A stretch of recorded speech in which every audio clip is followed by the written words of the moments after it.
जय हिंद दोस्तों। आज के वीडियो में हम लोग जानेंगे त्रिकोणमिति के बारे में। यह एक बहुत ही ज्यादा बढ़िया चैप्टर, इंटरेस्टिंग के साथ साथ बहुत इंपॉर्टेंट चैप्टर भी है। तो चलिए इस चैप्टर को हम लोग बहुत आसानी से समझेंगे। बस दोस्ती, पड़ोसी और शादी के माध्यम से इस चैप्टर का सारा फॉर्मूला क्लियर होने वाला है। तो देखिए त्रिकोणमिति कौन सब शब्द से मिलकर के बना हुआ है, तो त्रिकोण और मिति। अगर यही तीनों चीज को मिलाते हैं तो क्या बनता है? त्रिकोणमिति। त्रिकोण और मिति, यही तीनों शब्द से मिलकर के क्या बना हुआ है? त्रिकोणमिति। देखिए त्रि का मतलब क्या होता है? तो तीन होता है। कोण का मतलब तो कोण ही, और मिति का मतलब माप होता है। मिति का मतलब माप होता है। तो चलिए मापना। त्रि मतलब तीन, कोण मतलब कोण, और मिति मतलब होता है मापना। मिति का मतलब क्या होता है? मापना। तो तीन कोणों को मापना। इस चैप्टर में हम लोग इस चीज के बारे में अध्ययन करेंगे जिसमें तीन कोण होगा। तो तीन कोण किस में होता है? जाहिर सी बात है त्रिभुज में होता है। तो एक चीज तो स्पष्ट हो गया कि यह चैप्टर रिलेटेड है किस चीज से? तो त्रिभुज से। किस चीज से रिलेटेड है? त्रिभुज से, क्योंकि तीन कोण तो सिर्फ किस में होता है? त्रिभुज में ही होता है। तो हमको त्रिकोणमिति समझने से पहले इसके लिए हमको कुछ बेसिक भी समझना पड़ेगा, तभी यह चैप्टर पढ़ने में बढ़िया भी लगेगा और सब चीज समझ में भी आएगा। अगर बेसिक कमजोर रहेगा तो फिर यह चैप्टर बहुत ही हार्ड लगता है। अगर बेसिक सही है तो यह चैप्टर में कोई भी जांच नहीं है। तो चलिए इस चैप्टर में सबसे पहले हम लोग समझ लेते हैं त्रिभुज के बारे में कि त्रिभुज क्या होता है और इसमें किस त्रिभुज के बारे में पढ़ेंगे, और उसके बाद जो है चलेंगे हम लोग सीधा चैप्टर पर। तो चलिए सबसे पहले समझ लेते हैं त्रिभुज। त्रिभुज तो देखिए त्रिभुज किसको कहते हैं? तीन भुजाओं से बनी बंद आकृति को हम लोग त्रिभुज कहते हैं। तीन भुजाओं से बनी बंद आकृति को क्या कहते हैं? त्रिभुज कहते हैं। तो देखिए त्रिभुज, एक भुजा, यह हो गया दूसरी भुजा, और यह हो गया तीसरी भुजा। तीन भुजाओं से बनी बंद आकृति, यह पूरा तरह से बंद है तो बंद आकृति को क्या बोलेंगे? त्रिभुज बोलेंगे। तीन भुजाओं से बनी बंद आकृति को क्या बोलेंगे? त्रिभुज। अब यह त्रिभुज हुआ तो इसका कुछ नाम भी होगा। तो चलिए इसका नाम भी रख देते हैं, ए बी सी। यह क्या हो गया? एक त्रिभुज हो गया। अगर इसको बोलेंगे तो कैसे बोलेंगे? त्रिभुज। तो त्रिभुज ए बी सी, यह क्या हो गया? त्रिभुज ए बी सी हो गया। तो त्रिभुज देखिए त्रिभुज तो हो गया, लेकिन त्रिभुज में तीन भुजा तो होता है, यह तो पता ही है, क्योंकि यह परिभाषा में है कि तीन भुजाओं से बनी बंद आकृति को क्या बोलते हैं? त्रिभुज बोलते हैं। उसके बाद त्रिभुज में तीन कोण भी होता है। देखिए यह हुआ एक कोण, एक कोण यह हुआ, और एक कोण यह है। तो देखिए तीन कोण हुआ, कोई दिक्कत? तो त्रिभुज में कितना कोण होता है? तीन कोण होता है। तो त्रिभुज में तीन भुजा होता है, यह भी जान लिए। त्रिभुज में तीन कोण होता है, यह भी समझ लिए। इसके बाद देखिए त्रिभुज में तीन शीर्ष भी होता है। शीर्ष किसको कहते हैं? शीर्ष मतलब इतना समझिए, माथा जो होता है इसी को क्या बोलते हैं? शीर्ष बोलते हैं। देखिए जैसे यह एक शीर्ष हुआ, अगर त्रिभुज को ऐसे पलटा देंगे तो यह भी तो माथे ना है, तो दूसरा, और यह हो गया तीसरा। तो त्रिभुज में कितना शीर्ष होता है? तीन शीर्ष होता है। कितना शीर्ष होता है? तीन शीर्ष होता है। देखिए त्रिभुज जो है वैसे 6 प्रकार का होता है। त्रिभुज वैसे 6 प्रकार का होता है, लेकिन हम लोग इस चैप्टर में 6 त्रिभुज के बारे में नहीं पढ़ेंगे। मेन रूप से एक ही त्रिभुज का जरूरत है इस चैप्टर में। त्रिभुज है समकोण त्रिभुज। बाद बाकी त्रिभुज का कोई खास जरूरत नहीं है, और जहां पर आएगा वहां पर बता देंगे। तो चलिए इसमें सबसे पहले जरूरी है समकोण त्रिभुज के बारे में जानना। समकोण त्रिभुज को समझे बिना त्रिकोणमिति को समझना असंभव वाली बात है। तो इसीलिए सबसे पहले हम लोग समकोण त्रिभुज देख लेते हैं कि किसको कहते हैं। तो समकोण त्रिभुज किसको कहते हैं? ध्यान से समझिएगा। वैसा त्रिभुज जिसका एक कोण 90 डिग्री का हो उसे क्या कहेंगे? हम लोग समकोण त्रिभुज कहेंगे। वैसा त्रिभुज जिसका एक कोण 90 डिग्री का होगा उसको क्या बोलेंगे? समकोण त्रिभुज बोलेंगे। देखिए यहां पर एक त्रिभुज लेते हैं, यह त्रिभुज। अब त्रिभुज है तो इसका कुछ नाम भी रख देते हैं। चलिए इसका नाम रख देते हैं पी क्यूब आर। तो यह हो गया पी क्यूब आर, और इसमें एक कोण, यह कोण है 90 डिग्री, देखिए 90 डिग्री, और इसी 90 डिग्री को हम लोग बोलते हैं समकोण। क्या बोलते हैं? समकोण। क्या बोलते हैं? समकोण। ध्यान से देखिएगा। तो वैसा त्रिभुज जिसका एक कोण 90 डिग्री हो जाएगा उसको हम लोग बोल देंगे यह समकोण त्रिभुज है। यह क्या है? समकोण त्रिभुज है। तो देखिए समकोण त्रिभुज किसको कहेंगे? तो वैसा त्रिभुज जिसका एक कोण क्या होना चाहिए? 90 होना चाहिए। कितना होना चाहिए? 90 डिग्री होना चाहिए। उसी को क्या बोलेंगे? तो समकोण त्रिभुज बोलेंगे। अब देखिए त्रिभुज है तो इसमें भी 3 भुजा तो होगा ही, लेकिन इसमें तीनों भुजाओं का अलग अलग नाम है। इसमें तीनों भुजाओं का अलग अलग नाम है। वह नाम देख लीजिए, वह है कर्ण, लंब और आधार, हाइपोटेनियस, परपेंडिकुलर और बेस। तो यही तीनों भुजा का नाम है। किसके भुजा का नाम है? तो समकोण त्रिभुज के भुजा का नाम है। देखिए कर्ण, लंब और आधार। अब यह समझ लेते हैं कि कर्ण क्या होता है, लंब क्या होता है और आधार क्या होता है। तो देखिए कर्ण जो होता है ना, वह जो है समकोण त्रिभुज में जो 90 डिग्री का कोण होता है, समकोण जो होता है उसके हमेशा सामने बैठा रहता है। उसके हमेशा क्या रहता है? सामने। तो यह देखिए 90 डिग्री का कोण हुआ, इसके सामने, सीधा सामने देखिए, इसके सीधा सामने कौन है? क्या है? तो यह पी आर। इसी पी आर को क्या बोलेंगे? कर्ण बोलेंगे। क्या बोलेंगे? कर्ण बोलेंगे। क्या बोलेंगे? कर्ण बोलेंगे। और कर्ण जो होता है, अगर आप महाभारत देखे होंगे तो आपको पता होगा कि कर्ण सबसे बड़ा भाई था।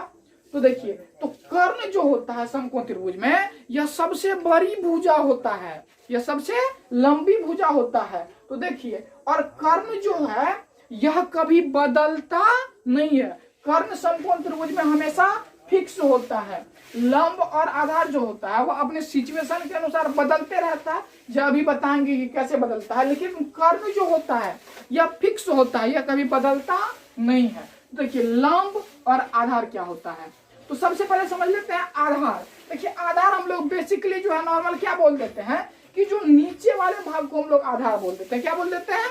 आधार बोल देते हैं। क्या बोल देते हैं? आधार बोल देते हैं। इसमें देखिए सबसे नीचे वाला भुजा कौन है? तो क्यू आर है। तो इसको हम लोग क्या बोल देंगे? आधार बोल देंगे। और यह जो बच गया यह क्या हो गया? लंब हो गया। यह क्या हो गया? लंब हो गया।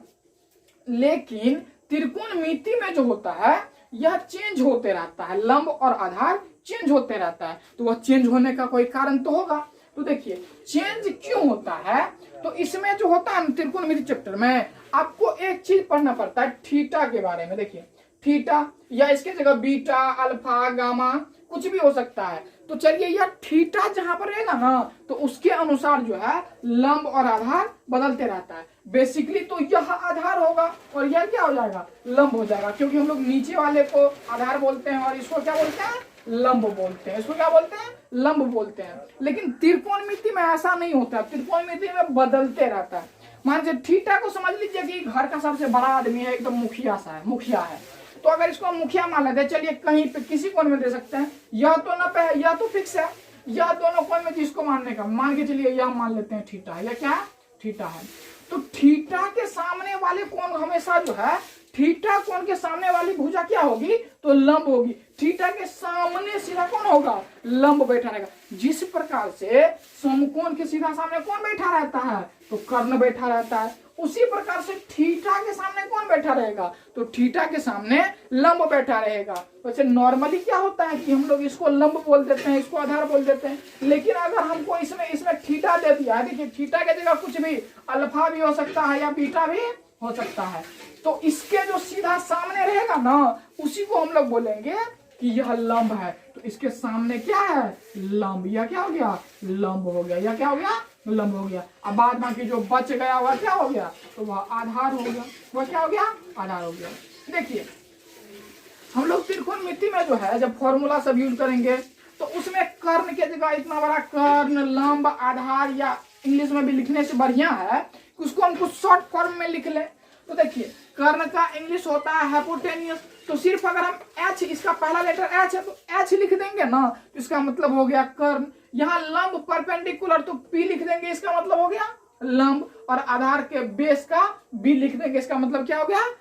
आधार। तो अगर हम एच लिखेंगे तो उसका मतलब कर्ण समझना है, पी लिखेंगे तो लंब समझना है और बी लिखेंगे तो आधार समझना है, भी लिखेंगे तो आधार समझ लिखना है।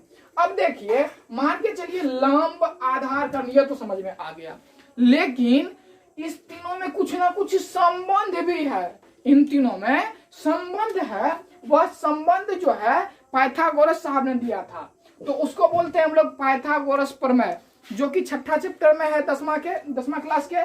लेकिन अभी उसको डिटेल से नहीं जानेंगे, प्रूव्ड नहीं करेंगे, बस यह हम लोग जान लेते हैं कि आखिर पाइथागोरस प्रमेय क्या होता है।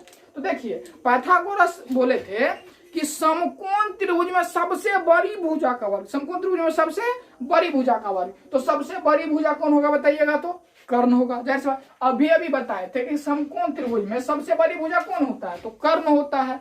तो कर्ण का स्क्वायर क्या बोले थे, ध्यान से समझिएगा यहाँ पर। तो सबसे बड़ी भुजा का वर्ग, क्या क्या बोल रहे हैं बात पर गौर करिएगा।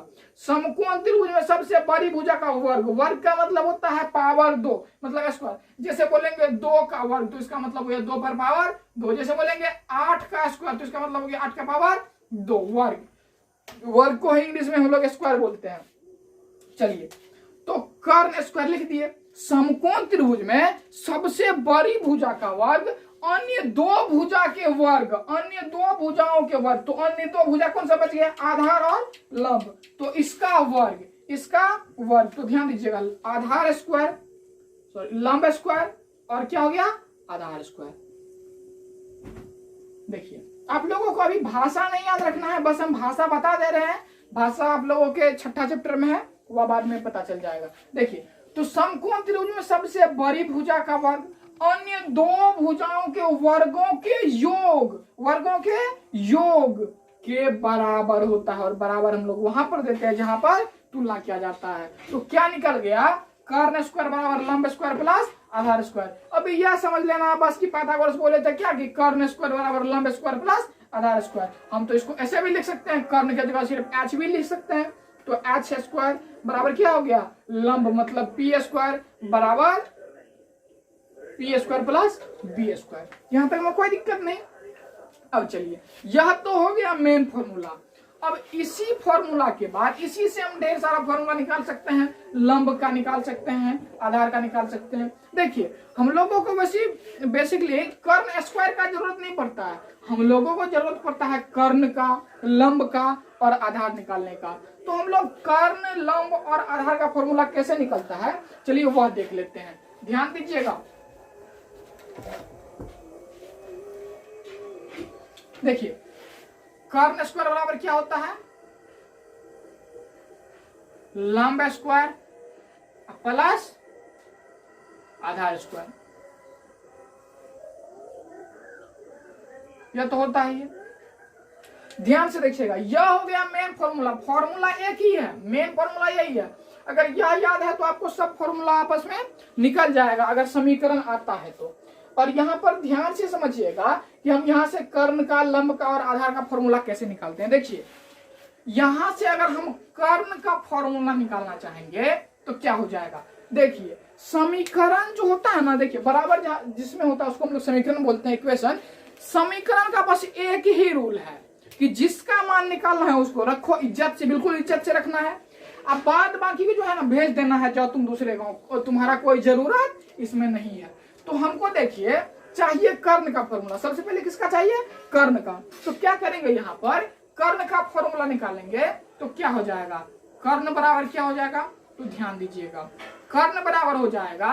तो अगर हमको कर्ण निकालना है तो ये जो दिख रहा है ऊपर में बैठा दू जो बैठा है, इसको तो भगाना पड़ेगा, नहीं भगाना पड़ेगा। समीकरण में वैसे आप लोग जानते होंगे, अगर इस साइड प्लस में रहता है तो इस साइड आता है माइनस बन जाता है, इस साइड माइनस रहता है इस साइड प्लस बन जाता है।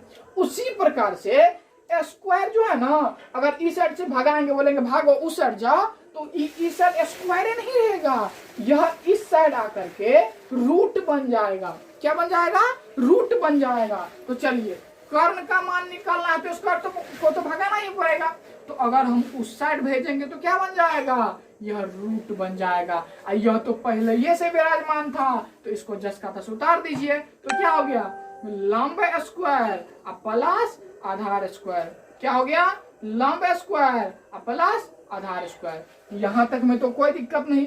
अब चलिए यह तो पता चल गया, यहां तक सबको समझ में भी आ जाता है। लेकिन यह लंब स्क्वायर आधार स्क्वायर, इसमें से अगर हम लंब का फॉर्मूला निकालना चाहेंगे तब कैसे निकलेगा? तो ध्यान से देखिएगा, यहाँ पर हम एक स्टेप रफ कर लेते हैं। देखिए हमको क्या है, कर्ण स्क्वायर बराबर लंब स्क्वायर प्लस आधार स्क्वायर, मेन फॉर्मूला तो यही है, इसी से यह निकला है और इसी से देखिए लंब भी निकलेगा।